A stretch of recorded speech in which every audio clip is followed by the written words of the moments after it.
Simon, welcome to the podcast, man. Thank you. Thanks for having me.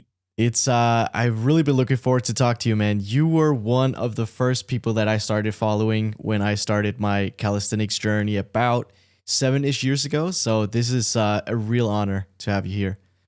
Oh, awesome. Glad to hear that. Can you briefly, for the people who might not know who you are, give the introduction to what you do? Yeah. So my name's Simon. Now what I do is predominantly teach and teach calisthenics and create calisthenics kind of education content online. Branch out a little bit into other movement disciplines. So I teach some acrobatics, some breakdancing moves, things like head spins. And sorry, did you want to hear how I got into that? Yeah, of course. Question? Yeah. Yeah. So I started with gymnastics at quite a young age. I was about 10. I did gymnastics for about a year. And then I quickly moved over to breakdancing. So I never reached a high level of gymnastics.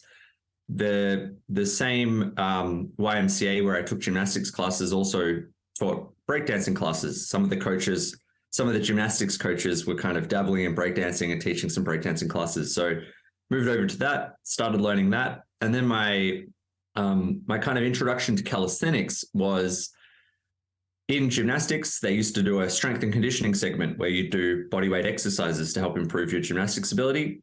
And I quickly saw that would be very transferable to breakdancing. So I thought if I couldn't do a certain transition, if I was just a little bit stronger, it would help a great deal. And I started doing that as kind of my supplemental training to breakdancing. Then as I got older, things hurt. Breakdancing is a very young person's sport. And I just started doing that more and more. So that kind of, rather than being a supplementary training to help breakdancing, that kind of became my main discipline and main thing I did to stay active. Okay, really quickly, I'm super sorry to interrupt this episode of the podcast with Simon Atta, aka Simonster Strength. Hope you're enjoying it so far. Just one small thing. Could you consider hitting that subscribe button? It is almost effortless for you, but makes a huge difference for the podcast. I promise in return that I will keep working really hard on delivering these episodes and try to make them as valuable for you as I possibly can. Thank you so much. Enjoy the rest of the episode. Nice. Interesting. I was going to ask you, so if somebody wanted to learn breakdancing and calisthenics, which one would be more beneficial to start with? I think you could just start with both straight away. I'd probably say that's the most beneficial. And you can just apportion your time with regards to the one that is your priority. So I think strength training is a really good, basically in any sport, being stronger is never going to be a detriment. So the stronger you are, it's going to help, whether you're in combat sports, whether you're a sprinter, whether you play basketball. Being stronger is always going to be a benefit to you.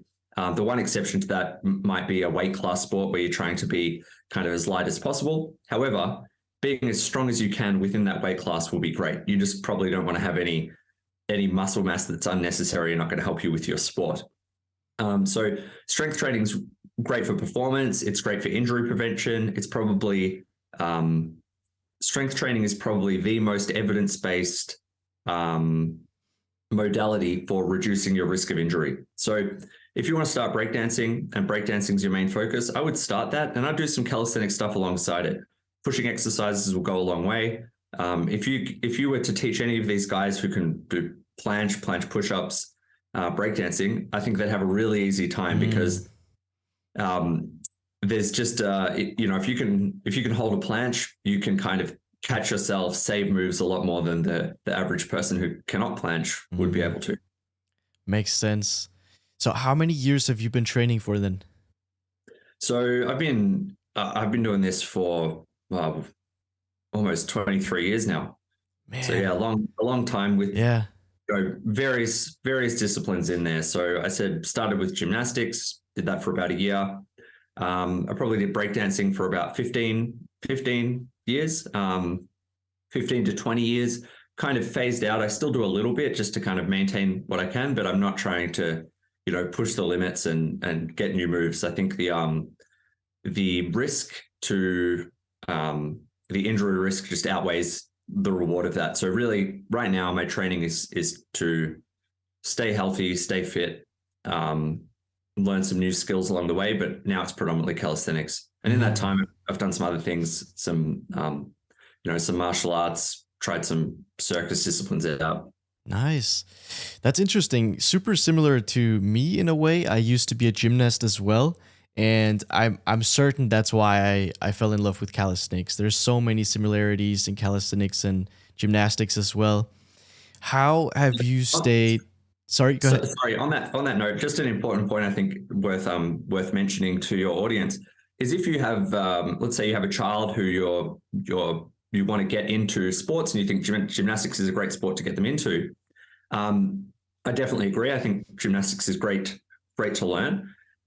It provides a foundation of strength, mobility, coordination, and if I had to pick one thing, one sport to do as a child, I would go back and I would do gymnastics. However, the issue with gymnastics is it's such a strict, structured sport. So there's this syllabus of skills that you have to learn at each level. And it's not very flexible. It's like you're doing it this way and you have to learn these moves and you're doing this routine. With calisthenics, and with breakdancing as well, the main thing that appealed to me with shifting to breakdancing, calisthenics wasn't really a discipline when I did that. If you said calisthenics 20 years ago, people would kind of be like, what are you talking about? Yeah. But the main appeal to me with breakdancing and the main appeal to me now with calisthenics is that there's just so much freedom in it.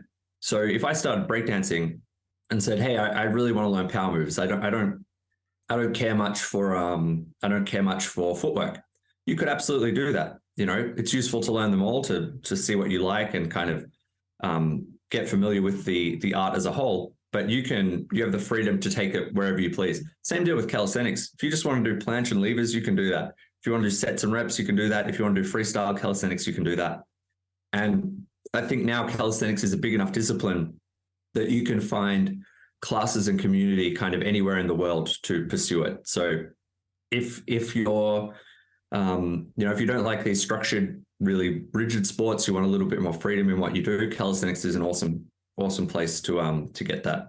I'm not sure I quite understand why gymnastics is different in that way. Do you mean that the progressions are very linear? So you can't, you have to go a certain path? No, I mean, if you start gymnastics as a kid, there's literally a syllabus of skills to learn, and you have a routine that your coach gives you, and you have to learn what the class does. And generally with gymnastics, it is a kind of holistic class where you train on each apparatus and you learn that until maybe later down the track, 10 years down the track, you want to specialize. So let's say you start learning, this was my experience as a kid.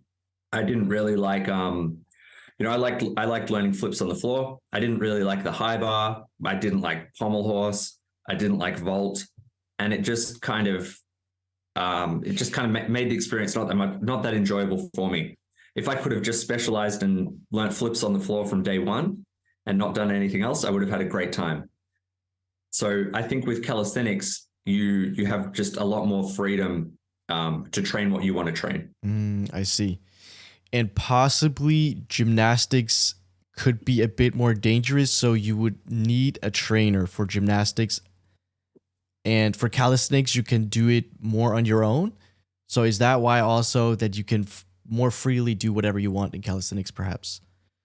Yeah, I think so. And I think you can just say no to doing certain skills in calisthenics more easily. If you tried that with gymnastics, let's say your gymnastics routine at your level has a back lever in it, and you don't feel comfortable with that skill, your shoulders, they just make you feel a bit uneasy. In gymnastics, if that's in your routine, you kind of have to learn it, And as a kid, a lot of gymnastics coaches aren't as compassionate as I think they should be, or often just don't understand if a kid does have a serious concern, and they just think, come on, you'll get over it, learn it. Whereas in calisthenics, if you don't want to do something, you don't have to do it. There's no routine you have to do. There's no structured skills that you have to do in each competition. Unless you go into a sets and reps comp, but it's a pretty narrow field Yeah, generally. makes sense. How have you stayed motivated for so long? Honestly, I haven't. So I when I was breakdancing, that's probably a period of time and a discipline that I stayed motivated with the longest. And I think I can attribute most of that to just having good training partners. So I, with breakdancing, you train with your crew. So you train with your group of friends. We would do that 2 to 3 times per week. And I would do a little bit of stuff, on my own at home in between. And just having that community is probably the best thing to keep me motivated and disciplined. Or many times I didn't want to show up to training. You show up, your friends are there, they help push you, you see them progress, you help each other out, and it's a really positive environment that's conducive to progress. With calisthenics, I don't really have that. I kind of train on my own most of the time. And very occasionally I'll train with friends. So, maybe like once a week, once every couple of weeks. And it's much harder to stay motivated. You just have to stay disciplined and do the work. Right. And so, okay, I think the biggest challenge for people is lacking that discipline. When motivation drops, they don't have the discipline to get out the door and go to the gym and work out. Have you found any tips or tricks that help you stay disciplined? Yeah. So like I said, motivation, and I just want to reinforce your point. Yeah, motivation doesn't really matter. You can't really. It's very difficult to change that. You can't really say today I'm going to be motivated and uphold that. Whereas you can just put in the work each day, and that's what's going to make the difference in the outcome. I think the main thing is just setting habits and setting an environment that make that easier. So like I said, with breakdancing, I was training with friends 3 times a week. I had Tuesday, Wednesday, Friday training sessions that I would go to religiously. I would just show up whether I was sore or not. My friends expected me to be there. There's kind of a punishment if you don't go, because they're like, where were you? You let your friends down. So in that circumstance, even if you don't want to train, you get there, you're in this really uplifting environment, everyone's training around you. It's hard not to train. It's hard not to do your, let's say the 2-hour sessions, 6 hours of solid training each week. So if you can set an environment that is conducive to training, it's going to help a great deal. And I think one of the great ways to do that is go to a class or organize a training session with a group of friends, where you're expected to be there. If you don't show up, you're an asshole. Set an environment that's going to be very conducive to you just putting in work each week. If you can't do that, if you don't have friends, if you kind of are training on your own most of the time, you live somewhere remote, just find a way to build a habit of doing it. You wake up in the morning, have your coffee, and you do 10 handstands, 5 handstands. Start small. Once you're in a habit of that, it's very easy to keep that going, versus trying to make some drastic difference. So I think we live in this world now of just like very unrealistic messages on social media. Like, I see things on social media like, this is how your day should go. Wake up, run straight to the door, get some sunlight, take an ice bath, wait 97 minutes to drink your first coffee. And I'm like, this sounds like mental illness. Yeah. Just put in some basic principles, eat your veggies, do your training, and do that for a long time, and you'll get great results.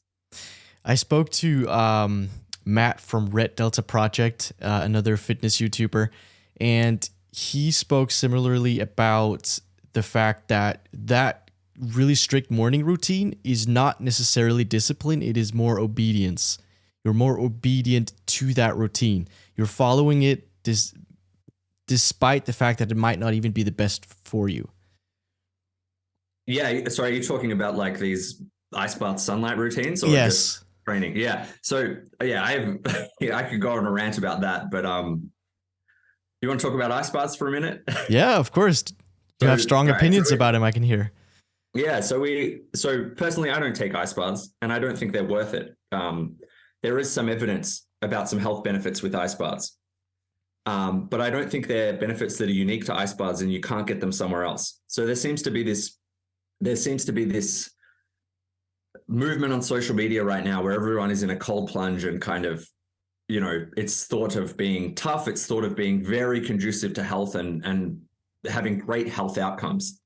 I think ice baths are good if you want to teach your body to adapt to the cold. Otherwise, I don't see much of a point in them. So, people usually say the benefits to ice baths. People say they improve recovery, and they do acutely. They reduce things like your sense of perceived soreness and certain markers of inflammation in the short term. However, there have been plenty of studies now. It's not a one-off study. It's been replicated, showing that regular ice baths after training reduce training outcomes of strength and hypertrophy. So if you take an ice bath, if you're taking an ice bath over 12 weeks after each training session, you're actually dulling your strength gains. Are you familiar with this research? Yes, I've heard people discussing the fact that it stunts muscle growth. I have not heard that it should stunt strength gains, though. Yeah, so I think that is a bit equivocal. You have some studies showing it does stunt strength gains. You have some studies showing that it just hinders muscle growth. However, if you extrapolate that over a long enough time frame, even if it didn't show even if there were no 12-week studies, 8-week studies showing it hinders strength gains, if you extrapolate that over a long enough time frame, how strong you are is very influenced by how much muscle mass you can put on. All else being equal, the more muscle mass you have, the more contractile tissue you have, the stronger you're going to be. So even if it didn't show that, I think there are some studies that do show hindered strength gains, but even if it didn't show that in the short term, I still think you would see that over a longer period of time. So I don't take ice baths because I just don't think it's worthwhile. I think they're absolutely miserable.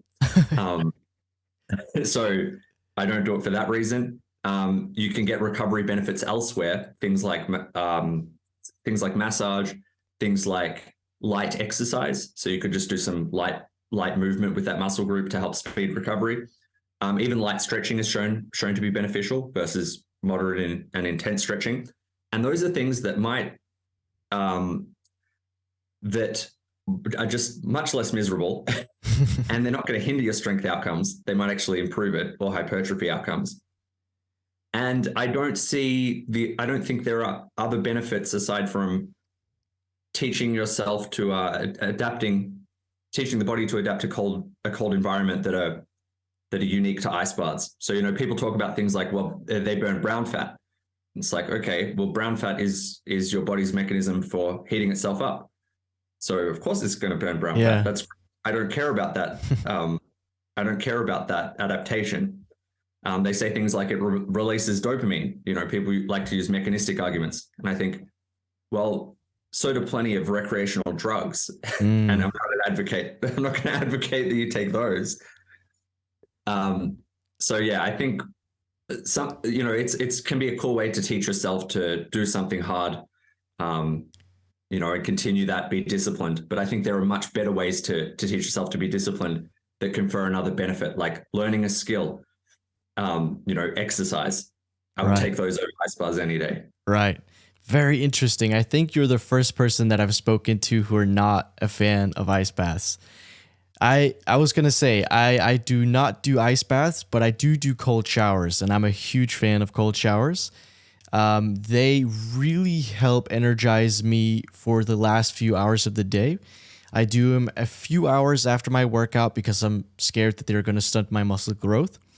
And they do release endorphins, so it feels amazing when you get out of there.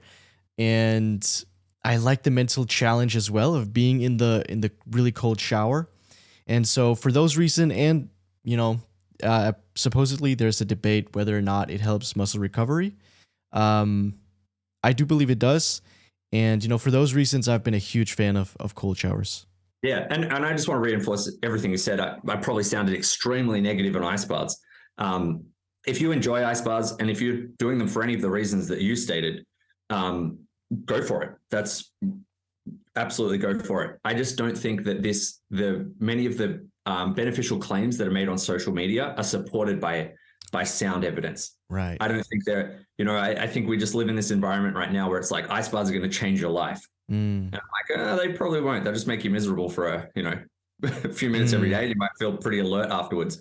But there are plenty of ways to feel alert. Go to a 1RM, you'll feel alert. Go spar with somebody. There are plenty of other ways to feel alert. So yeah, cold showers, if you enjoy them, great. I'm very skeptical about the benefits on muscle recovery when it comes to a cold shower. I think they're probably similar to ice baths. It's just it's easier just version. Exactly, an attenuated version of an ice bath. So because I often see that, I often post about, did you know that ice baths hinder gains over time, hinder training adaptations in the long term? And people often say, well, I take them for other benefits. I'm like, okay, what benefits that are unique to ice baths? And then some people say, well, it's the problem is that they've been taken after the training sessions. If you took them before, it would be fine. And I think, who wants to take an ice bath right before training? That sounds horrible. Yeah. And you don't know that. You can speculate, but you don't have a study on that. Or people say, well, a cold shower doesn't hinder, well, cold showers don't. And I'm like, you don't know that either. You can speculate on that, but I don't think there's a study showing, cold showers after training that I'm aware of, or comparing long-term outcomes with ice baths before training or on a separate day versus immediately after. Mechanistically, it does make some sense, that you're going to have maximal protein synthesis after training versus in the following days. But I think that's sustained for quite some time. So maybe if you took an ice bath the next day, it would still hinder your strength outcomes. Right. This is so interesting. So do you feel the same way about cryotherapy? Yeah, to me, it's all the same. You're just cooling the body. I think like immersing yourself in water is a very efficient way of cooling the body. But you could just go stand out in the cold in Denmark's winter and similar. You'll get very cold. Yeah. Yeah. Right. Benefits or harm your strength outcomes either way. Benefits or harms.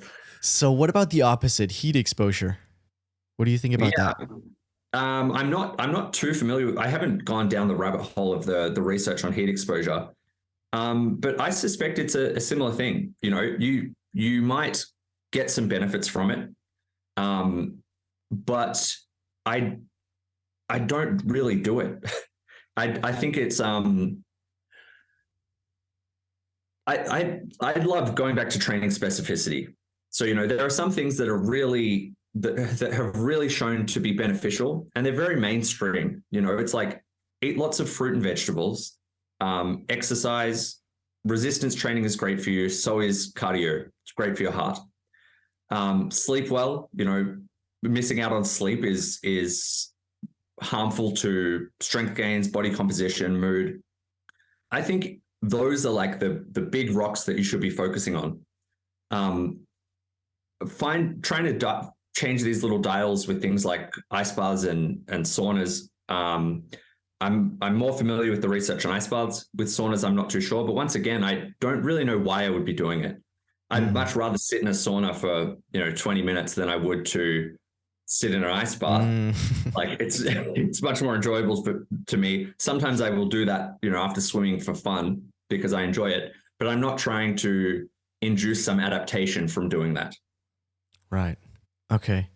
Yeah, and I think I suspect if there are benefits from heat therapy on things like cardiovascular health, I wonder if you could just get those benefits from cardiovascular exercise, and then I wonder if joining them together is going to confer any additional benefit.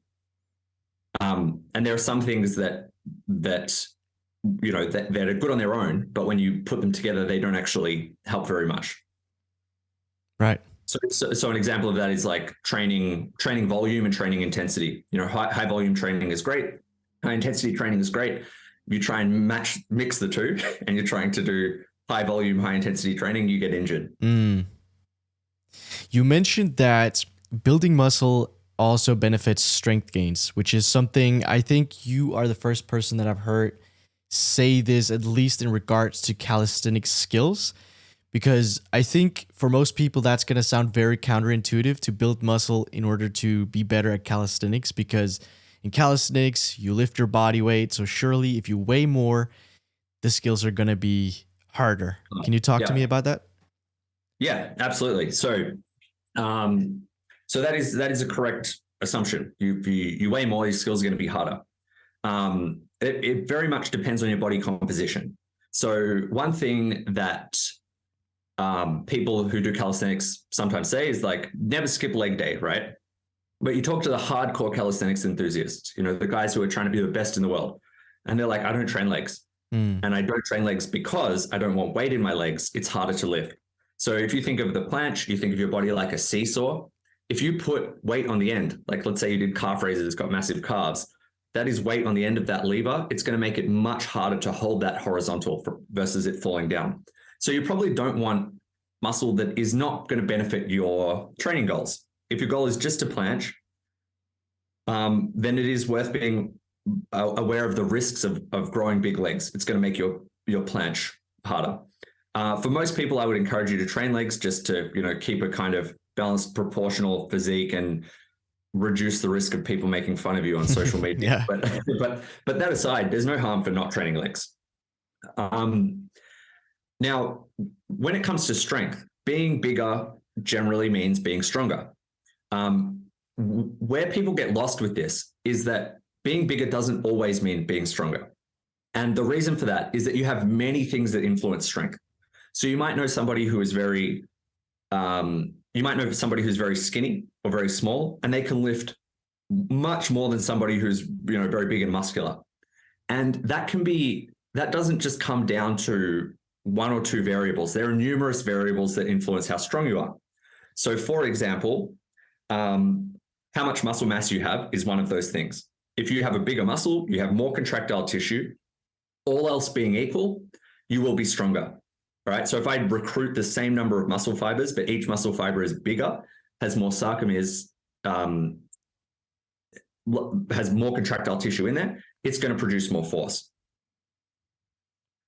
But that's not the only thing that influences strength. So you can also influence how many motor units you can recruit. So if I can't recruit all of my muscle fibers simultaneously, I'm not going to be able to produce as much force, right? There's a skill component there. There's also your anatomical makeup. So let's say my forearm, let's just use the example of a bicep curl. Mm-hmm. So I'll show you for the guys on video. If you use the example of a bicep curl, if my forearm was twice as long, then I wouldn't be able to lift. I would only be able to lift half as much because the lever arm is longer. Right. If I have a very long forearm, now I'm holding my dumbbell here versus here. I have to produce more force. It's like somebody sitting on that seesaw halfway down versus the full way down, and I'm pulling down on it. The same thing applies to where my tendons insert. So if my tendon inserts right next to the bone, right next to the joint, it's going to produce, for the same amount of force from the muscle, I will be able to lift less weight than if my tendon inserted further down. So if my tendon inserted 20% further down my forearm, I would be able to lift 20% more weight with the same amount of force. Interesting. So there are plenty, and these are just a few. There's other variables, such as just how much force your muscles can produce per unit of area that varies between people. So there are a lot of things that influence how strong someone is, right? There's this, and then these are all very basic movements. Put that into something like a handstand push-up, and you have this skill component of being able to balance and coordinate the movement. And there's going to be variation in that as well. So there are plenty of things that influence how strong you are. It's not that everyone is created equal and it's the person who trains hardest gets the best outcomes. And you see this with all, basically every human attribute you care about. So you see this with things like intelligence. You see this with with sports like running. You know, no matter how hard I train, I'm never going to be as fast as Usain Bolt. But if you just take one person, right, and keep all of those variables constant, and you just increase their muscle mass, they're going to be stronger. So having more muscle mass is going to mean you can produce more force. When you look at the high-level guys, you look at high-level guys in any strength sport, powerlifting, strongman, arm wrestling, any sport where strength matters, you will generally see the stronger people are bigger. Look at the calisthenics guys. You know, the guys who are good at planche, they have big shoulders. You know, look at the guys who can do one-arm pull-ups, they're big. If you hit a plateau and you can't get to the next level, sometimes just packing on some muscle mass can help with that. So once again, this is a big misconception on social media. People talk about functional training and they show all these crazy exercises on Swiss balls with cables. And I think, what is that functional for? If you need to stand on a unicycle and close a curtain with your left hand, one thing that is really functional that these people generally laugh at is just having more muscle mass. Having muscle mass is extremely functional. More muscle mass increases your potential for force output. So all else equal, a bigger muscle is a stronger muscle. And I think that's a very neglected part of calisthenics. Interesting. So going back to the powerlifters, they tend to have more body fat as well, right? Does that help in strength as well? I mean, it must, but how? So I think with powerlifting, you just want to be as strong as you can. There's no aesthetic component to it. Whereas with bodybuilding, body composition matters a lot more. You know, it's about how lean and shredded you can get. With powerlifting, you basically just want to fill out a weight class, put on as much muscle mass as you can. And a great way to put on muscle mass is to be in a calorie surplus. It's a much better environment to stack muscle on. So powerlifters, you know, they don't care about being shredded. They just want to be strong, lift as much as they can, as long as they don't get so out of shape that they move to the next weight class. Having some extra fat on their body is probably not a bad thing. So, you know, a lot of powerlifters aren't fat by any means. They're just not shredded like a bodybuilder. Bodybuilders need to be shredded because they need to get on stage, and that is a component of what they're being judged on, how lean they are. In calisthenics, body composition matters a great deal, because if you have some fat around the midsection, that's going to influence how much force you have to produce to hold a planche, to hold a front lever. If you have some fat around your legs, the same thing.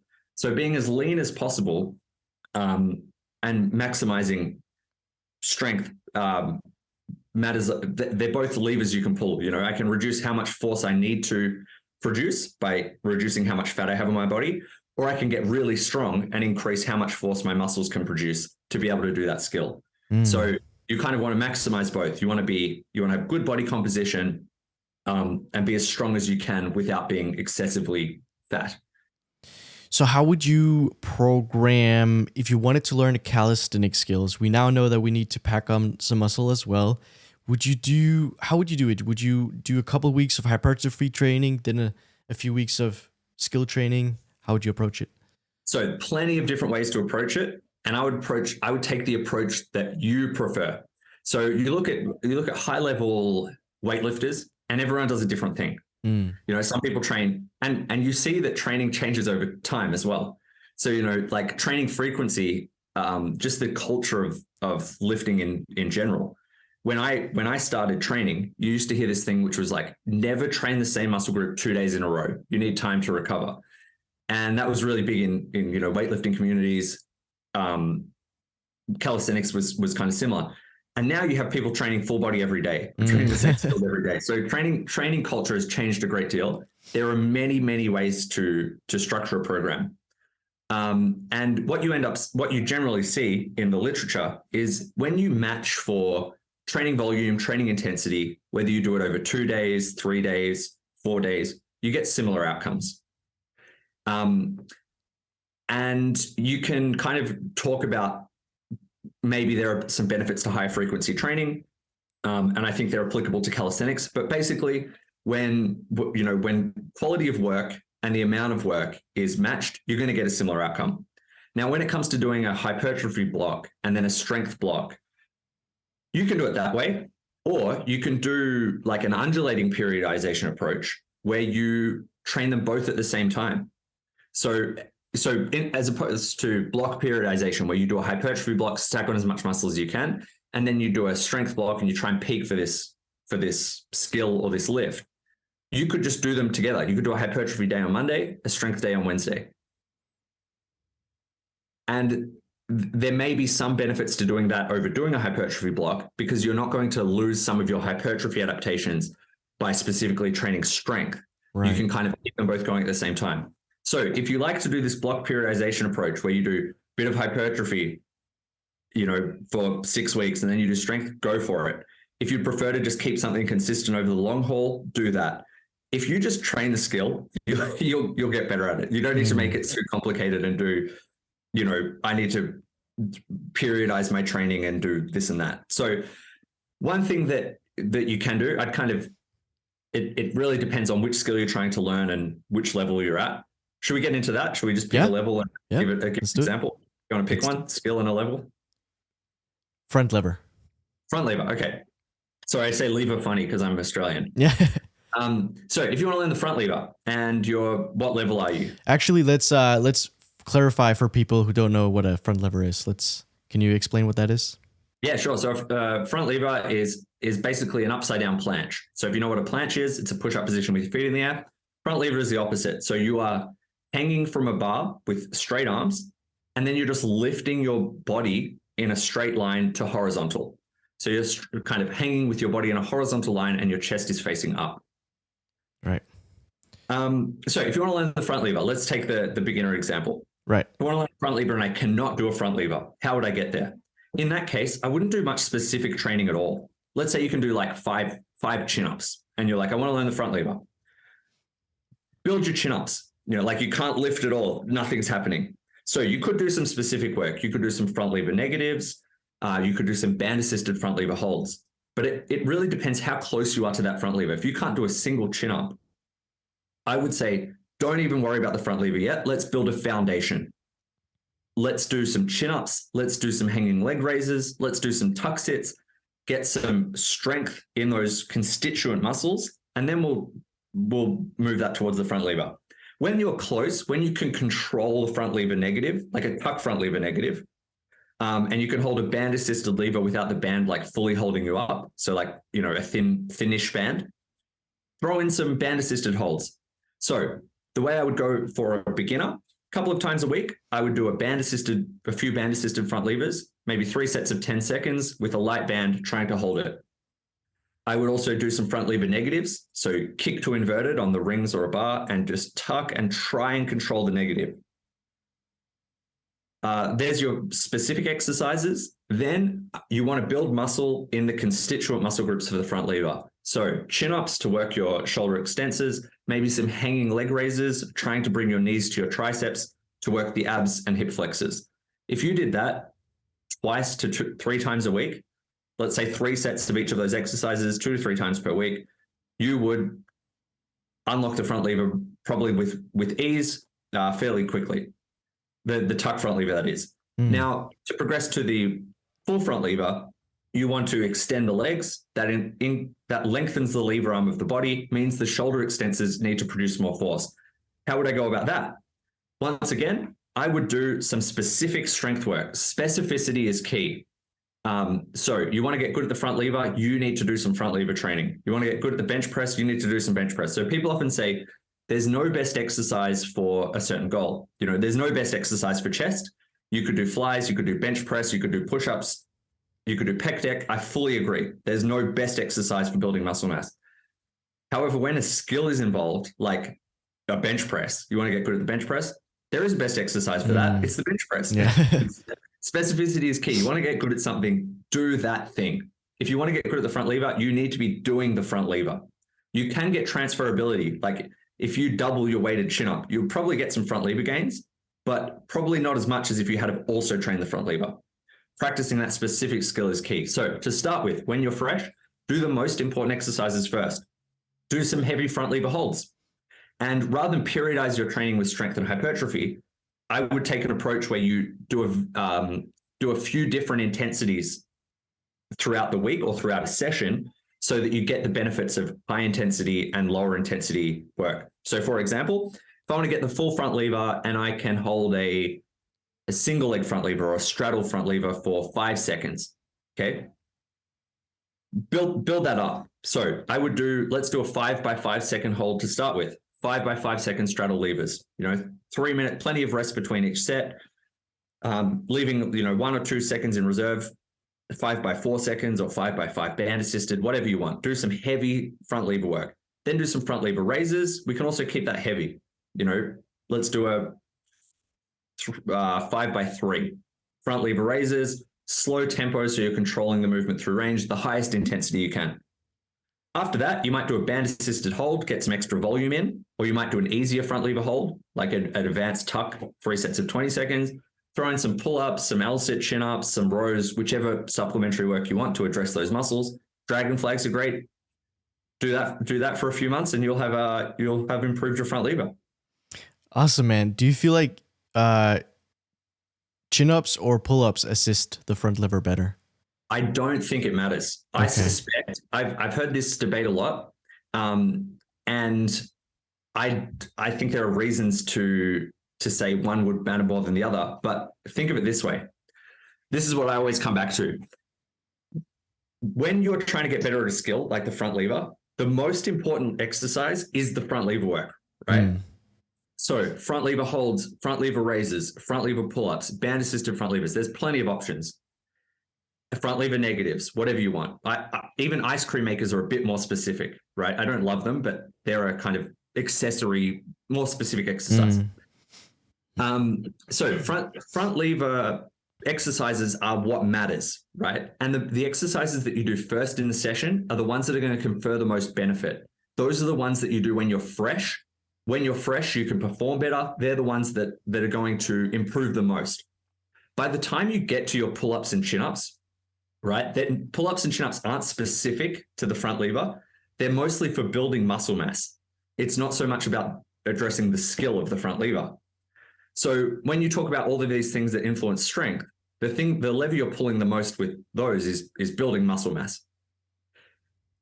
Maybe you get some benefits of being able to recruit the relevant fibers through doing those exercises, but by the time you get there in your session, you're relatively fatigued.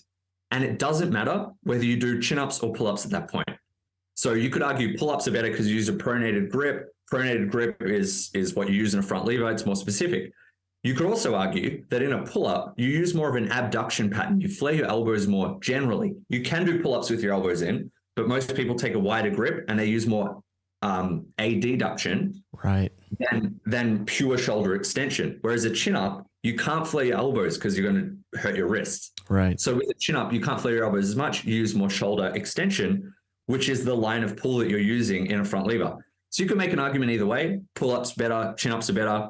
Personally, I don't think it matters. By the time you get there, whether you're doing pull-ups or chin-ups, you'll probably get the same benefit. And nobody has studied this. Nobody's taken 6 weeks of, nobody's taken participants for 12 weeks, made them do some front lever holds, and then you guys just do pull-ups, you guys just do chin-ups, and we'll see who's better at the end of this 12 weeks. It hasn't been done yet. I don't think it's ever going to be done.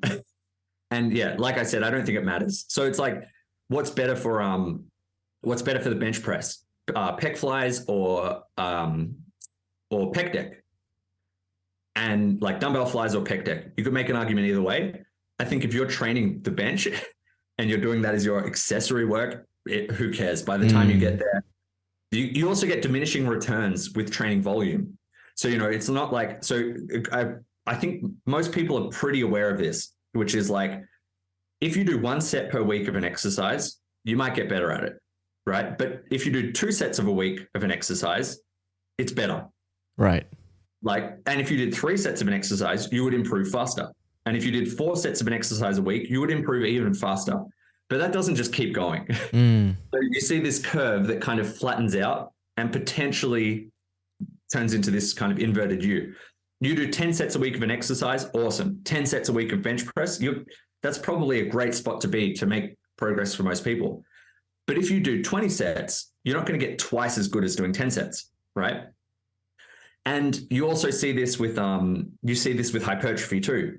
And what's happening with the front lever exercises is you're doing your first 6 sets of your back, right, with front lever work, like with specific front lever work, maybe 12 sets. You're doing all this specific front lever work. You've provided a good stimulus for muscle growth. And this extra little sprinkle on top with pull-ups or chin-ups is going to give you like a small benefit. Right. If you do them at all, it's not like you'd see a world of difference. You might progress 10% slower. Right. So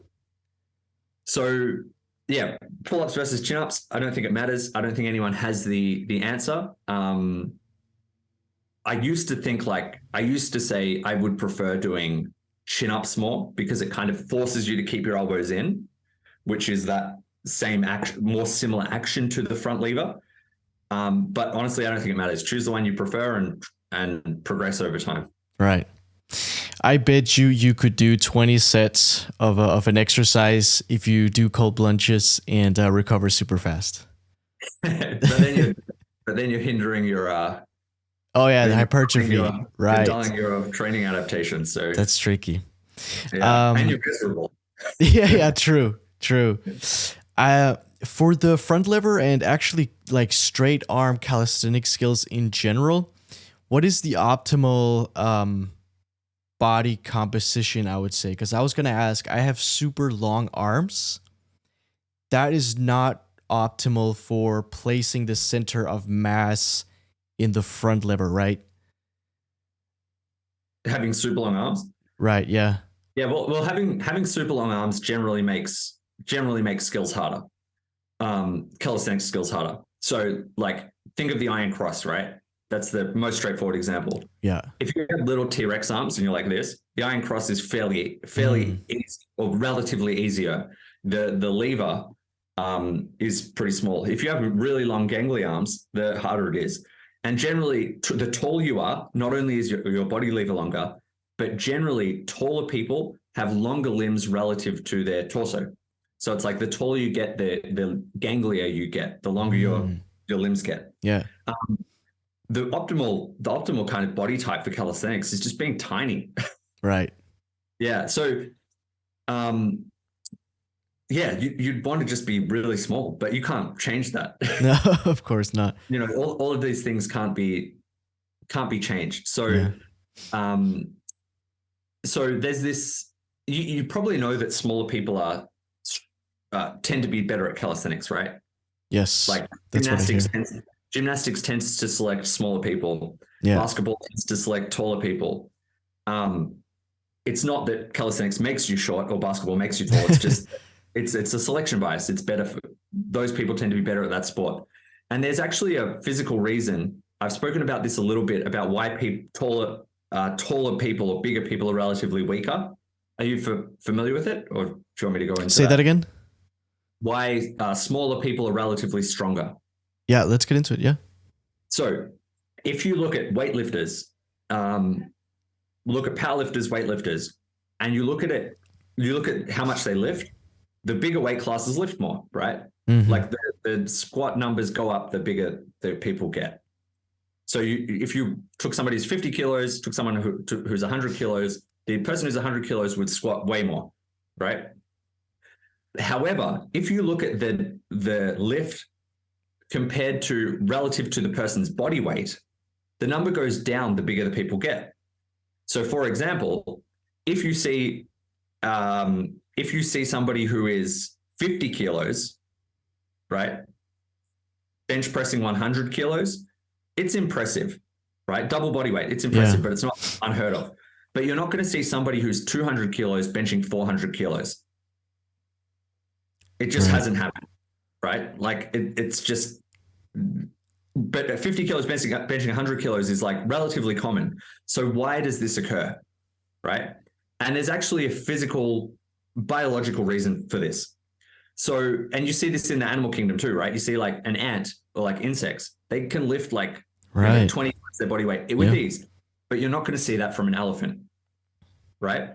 And the reason for that is the bigger you get, right? The bigger something gets, the proportions change. So your strength is largely influenced by your cross-sectional area, right? How strong my arm is has a lot to do with how many muscle fibers I have in parallel, right? So I need to take a slice through there, measure the area of it, and that would kind of give me an idea of how strong my arm is.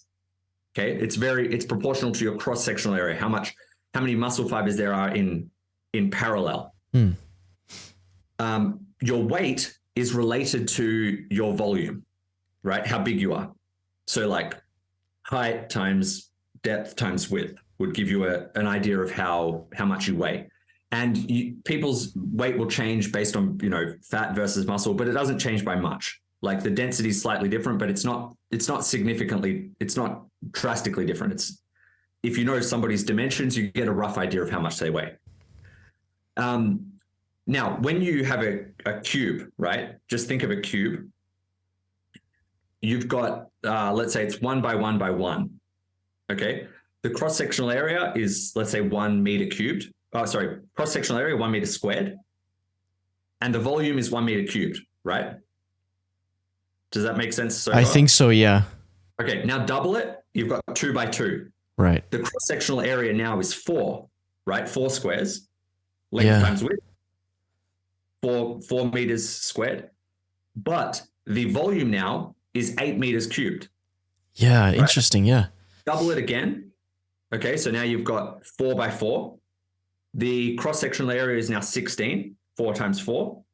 The volume is 4 times 4 times 4, which is 64, right? So what you see here is as the cross-sectional area doubles, the volume triples, right? Like the cross-sectional area is squared, the volume is cubed. So the bigger you get, the bigger you make that cube, the volume increases at a faster rate than the cross-sectional area. Okay? You see the same thing with humans. So the bigger you get, the more your weight is going to increase relative to your cross-sectional area, which is your strength. So you make people bigger and they do get stronger, but relative to their weight, they get weaker. And you see this in strength sports all the time. Higher weight classes lift more, but relative to their body weight, they lift less. So when you hear people say things like, well, weights aren't a fair comparison of strength, right? I've heard some calisthenics guys mention this before. They're like, weights aren't a good measure of strength because like bigger people can lift more. So a better measure of strength is pull-ups, right, or dips, because you're just lifting your body weight. So it's like it's kind of scaled to your body weight, and therefore everyone's equal. But that's not true, because smaller people have an advantage there, have a biological advantage. So yeah, smaller people tend to be better at calisthenics, for partly because of that reason. Secondly, because the taller you get, your lever arms get longer. If you're 6'5", trying to do a planche, it's going to be much harder than if you're 5'5".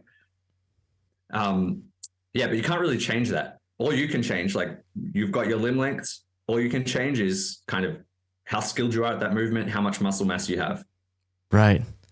Yeah, you get some changes with that. Like I want to be clear. Every time I say that, people say, hey, there's other things that influence strength. There are other things that influence strength that you'll be changing, like how efficiently your muscle fibers can confer that force to your through the connective tissue to your bone. You will get some muscle architecture changes, right? But you're not going to change like the point at which your tendon inserts or your limb segment lengths. Right. So practically speaking, get better at the skill, build muscle mass, and that's how you get better at calisthenics elements. Makes sense. Simon, this has been super educational. Thank you so much, man. No worries. Where can people find your work?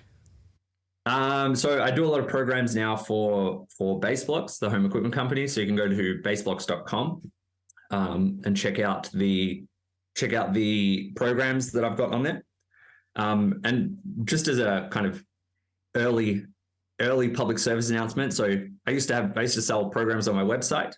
I will be discontinuing those because all of those programs are going to be on Base Blocks. So you'll get better value for money, basically. Nice. And you can find me on social media at Simonster Strength. So YouTube, Instagram. Yeah. Awesome. Thank you, man. This was great. No worries. Thanks for having me. Thank you so much for tuning into this episode of the podcast with Simon Atta, aka Simonster Strength. If you enjoyed it, consider hitting that subscribe button. It is risk-free. It is effortless for you to do.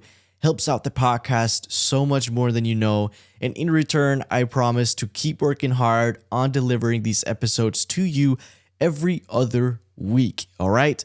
Thank you so much. Until next time, take it easy. Peace.